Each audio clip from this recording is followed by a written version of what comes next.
আসসালামু আলাইকুম। আজকে একটা ছোট্ট রান্নার রেসিপি শেয়ার করছি। আমার মায়ের হাতের রান্না। আমার সবসময় ফেভারিট আমার মায়ের হাতের রান্না। তো আমার মা আজকে চুলায় রান্না করতেছিল। এক চুলায় বাইং মাছ ঝোল করতেছিল, যেটা আপনারা ইতিমধ্যেই দেখেছেন।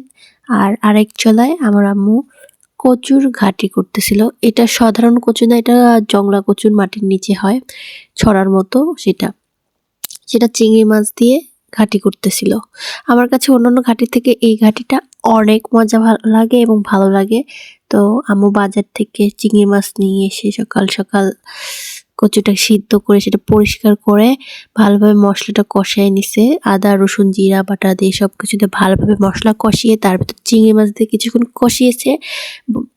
তারপরে একটু পানি দিয়ে তার মধ্যে সেই কচুটা, সিদ্ধ করা কচুটা দিয়ে তার মধ্যে যে মশলাটা দিয়েছে এটার নাম আমি আপনাদের পরে বলবো। এটা সবথেকে কচুর ঘাটির জন্য, যেকোনো ঘাটির জন্য স্পেশাল মশলা, যেটা ঘাটির স্বাদ দ্বিগুণ বৃদ্ধি করে।